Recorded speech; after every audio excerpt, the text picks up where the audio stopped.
Bulb جلے گا،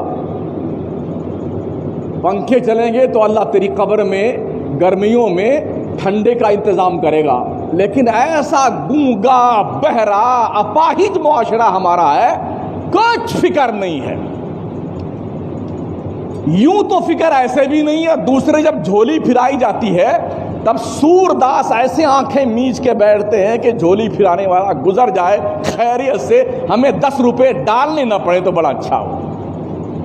یہی ہو رہا ہے نا. مسجد کا پنکھا استعمال کرتے ہو، دن بھر اس کو مسافر خانہ بنا کے رکھتے ہو اللہ کے گھروں کو. کولر تمہارے باپ کا چلتا ہے، بجلی کا بل کون بھرتا ہے؟ ٹھنڈا پانی تمہارے لیے ہے، وضو کے لیے پانی تمہارے لیے ہے، اور جناب والا باتھ روم تمہارے لیے ہے، یہ ساری دریاں انتظام تمہارے لیے ہیں. تو 15-20 روپے تمہاری جیب سے نکلتے تمہیں موت آتی ہے کیا؟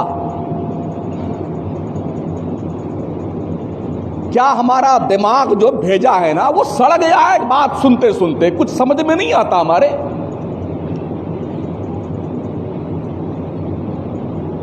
پوچھو نا کمیٹی والوں سے کتنا بل بھرنا پڑتا مہینے میں. ایک ایک آدمی ایک ایک کولر چلا کے سوتا جیسے اس کے باپ کی پراپرٹی ہے. مسجد نہیں ہے یہ. اگر ہم نے آج کے بعد دیکھ رہے دھکے مار کے نکالیں گے اس کو سمجھ نہیں آتا اس بات کو. صبح فجر سے لے کے بیٹے 2 بجے تک سوتے ہیں مسجد میں.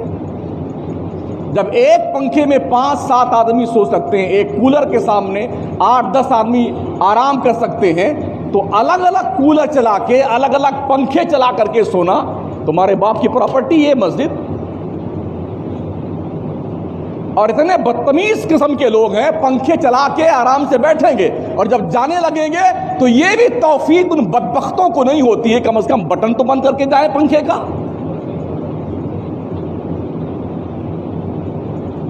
ارے مسلمان ہیں یا اینٹ پتھر ہیں آپ؟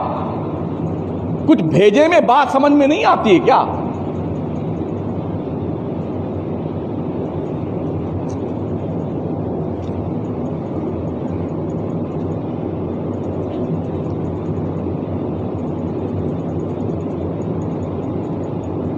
غیروں کے ہاں آپ کا تو زیادہ سابقہ، کبھی گردوارے میں کبھی مندر میں.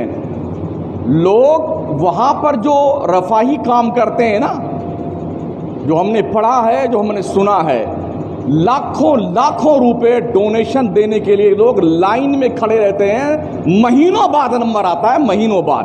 اسے جانتے ہو نہیں آپ لوگ؟ کہ تم کہاں مر جاتے ہو جب تمہاری مسجد کی باری آتی ہے؟ تمہارے دماغ کی بتیاں کیوں بجھ جاتی ہیں جب مسجد میں آتے ہو؟ تو کیا یہ سمجھتے ہو کہ ہمارے محلے کی مسجد ہے؟ ہماری مسجد تمہارے باپ کی نہیں ہے نا. ہمارے باپ کی مسجد خدا کا گھر ہے، خدا کا. سن لیا؟ ہاں، یہ اللہ کا گھر ہے، کسی کے باپ کی پراپرٹی نہیں ہے مسجد. شرافت سے نماز پڑھنے آئیے، انسانیت سے رہیے مسجد میں، اللہ گھر میں. مسجد کو چوپال بنا لیا تم نے یار. 5 ماہ بیٹھے گپے لڑا رہے ہیں، 10 ماہ بیٹھے ڈینگے مار رہے ہیں. اسی کام کے لیے رمضان آیا ہوا کیا؟ تمہاری ڈینگے سننے کے لیے؟ تمہاری بکواس سننے کے لیے رمضان آیا ہے؟